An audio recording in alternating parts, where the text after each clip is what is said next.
Friends, welcome to Usha Chinnu YouTube channel. So ಇವತ್ತಿನ vlog ಏನು ಅಂತ ಆಲ್ಮೋಸ್ಟ್ ನಿಮ್ಮ ತಮಿಳಿನಲ್ಲಿ ಎಲ್ಲರೂ ನೋಡಿರ್ತೀರ. ಸೊ ಇವಾಗ ಅಂದರೆ ಲಾಸ್ಟ್ ಟೈಮ್ ನಾನು ರಿಪೋರ್ಟ್ ಎಲ್ಲ ಅಂದರೆ ಸ್ಕ್ಯಾನ್ ಎಲ್ಲ ಮಾಡಿಸ್ಕೊಬಂದೆ. ಡಾಕ್ಟರ್ ಹತ್ರ ತೋರಿಸ್ಬೇಕು, ಏನು ಹೇಳ್ತಾರೆ ಅಂತ ಕೇಳಬೇಕು ಅಂತ ಹೇಳಿದ್ದೆ.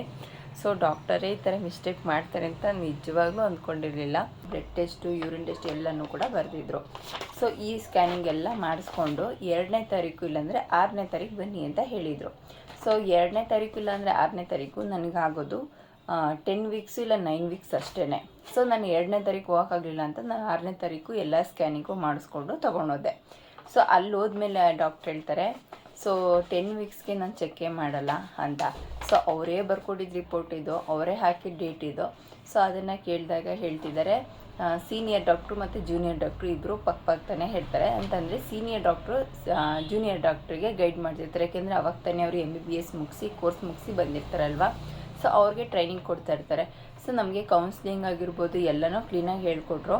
ಸೊ ಟ್ಯಾಬ್ಲೆಟ್ಸಿಂದನೂ ಯಾವಾಗ ತೊಗೋಬೇಕು ಮತ್ತು ವಾಮಿಟೇಷನ್ ಬಂದಾಗ ಯಾವ ಟೈಮಲ್ಲಿ ಏನು ತಿನ್ನಬೇಕು ಪ್ರತಿಯೊಂದನ್ನು ಎಲ್ಲನೂ ಗೈಡ್ ಮಾಡಿದ್ರು ಚೆನ್ನಾಗಿಯೇ. ಬಟ್ ಎಲ್ಲನೂ ಮಾಡಿ ಡಾಕ್ಟ್ರು ಸೊ ಲಾಸ್ಟಲ್ಲಿ ಏನು ಮಾಡಿದ್ರು, ನನಗೆ ಡೇಟ್ ಮಾತ್ರ ರಾಂಗಾಗಿ ಕೊಟ್ಬಿಟ್ರು. ಸೊ ನಾನು ಬೆಳಿಗ್ಗೆಯಿಂದ ವೆಯ್ಟ್ ಮಾಡಿದ್ದೆ. ಸೊ ಊಟನೂ ಕೂಡ ಮಾಡಿರಲಿಲ್ಲ. ಸ್ಕ್ಯಾನಿಂಗು ನನಗೆ ಸ್ಕ್ಯಾನಿಂಗ್ ಮಾಡಿಸ್ಕೊಂಡು ಹೋಗಬೇಕು ಅನ್ನೋ ಐಡಿಯಾನು ನನಗೆ ಅಷ್ಟೊಂದು ಇರಲಿಲ್ಲ.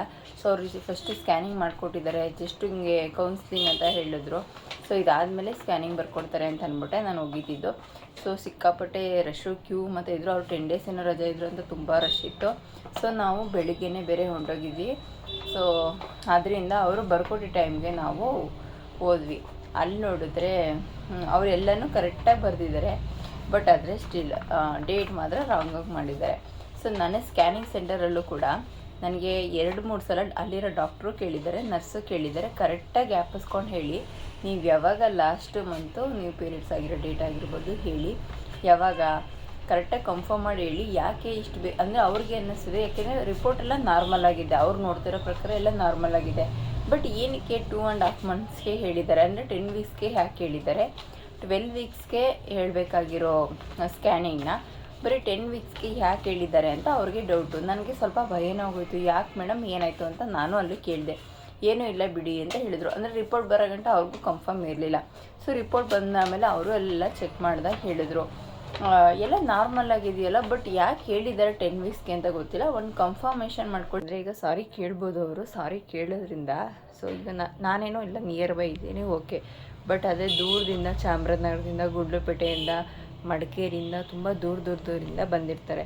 ಸೊ ಅವ್ರೇನು ಅಂದ್ಕೊಂಡಿರ್ತಾರೆ, ಸ್ಕ್ಯಾನಿಂಗ್ ಹೇಳಿದ್ದಾರೆ ಸೊ ಅದಕ್ಕೆ ಮಾಡಿಸ್ಬೇಕು ಅಂತ ಬಂದ್ಬಿಟ್ಟಿರ್ತಾರೆ. ಸೊ ಅವ್ರಿಗೆ ಇಂಥ ಮಿಸ್ಟೇಕ್ ಆಗದೆ ಇರಲಿ ಅಂತ ಅಂದ್ಕೋತೀನಿ. ಸೊ ಇನ್ನೊಂದು ಸಲ ಅಂತಂದರೆ ನಾವು ಡಾಕ್ಟ್ರನ್ನ ಇನ್ನೊಂದು ಸಲ ಅಲ್ಲ, 2 ಸಲ ಅಲ್ಲ 3 ಸಲ ಕೇಳಿ ಕನ್ಫರ್ಮ್ ಮಾಡ್ಕೋಬೇಕು. ಸೊ ನನ್ನ ಫಸ್ಟ್ ಸ್ಕ್ಯಾನಿಂಗೇ ಈ ಥರ ಆಯಿತು ಅಂತ ನಿಜವಾಗ್ಲೂ ಬೇಜಾರಾಯಿತು. ಬಟ್ ಡಾಕ್ಟರು ಅಷ್ಟೇ ಅಂತಂದರೆ ಗೊತ್ತಿಲ್ಲದೆ ಇದಾಗಿರೋ ಮಿಸ್ಟೇಕು ಅಂತ ಅಂದ್ಬಿಟ್ಟು ಸುಮ್ಮನಾದರೂ ಅಷ್ಟೇ. ಬಟ್ ಆದರೆ ನಾನು ಹೇಳೋದು, ಈಗ ಟೈಮು ವೇಸ್ಟು, ಮನಿನೂ ವೇಸ್ಟು, ಎಲ್ಲ ವೇಸ್ಟ್. ಅವತ್ತಿನ ಡೇನೇ ವೇಸ್ಟು. ಯಾಕೆಂದರೆ ರಿಪೋರ್ಟ್ನ ಇಷ್ಟು ಕೂಡ ಟಚ್ ಮಾಡಲಿಲ್ಲ ಅವರು. ಇಲ್ಲ ಫಸ್ಟಿಂದನೇ ಮಾಡಬೇಕು ಅಂತ ಹೇಳಿದ್ರು. ಸೊ ನನಗಾದದ್ದನ್ನು ಬೇರೆಯವರು ಮಾಡಬೇಡಿ ಮೇಡಮ್ ಅಂತಲೇ ನಾನು ಹೇಳಿದ್ದು. ಓಕೆ ಸಾರಿ ಅಂತ ಅಂದ್ಬಿಟ್ಟು ಸುಮ್ಮನಾದರು. ಬಟ್ ನಾವು ಒಂದು ಸಲ ಕೇಳಬೇಕಿತ್ತು. ಅದೊಂದು ಮಾತ್ರ ನಾನು ಈಗ ಅರ್ಥ ಮಾಡ್ಕೊಂಡಿದ್ದು. ಸೊ ಈ ಬ್ಲಾಗ್ ನಿಮಗೆ ಇಷ್ಟ ಆಗಿದೆ ಅಂತ ಅಂದ್ಕೋತೀನಿ. ಇಷ್ಟ ಆದರೆ ಲೈಕ್ ಮಾಡಿ, ಶೇರ್ ಮಾಡಿ, ಕಮೆಂಟ್ ಮಾಡಿ. ಪ್ಲೀಸ್ ನನ್ನ ಚಾನಲ್ಗೆ ಸಬ್ಸ್ಕ್ರೈಬ್ ಮಾಡಿ. Thank you.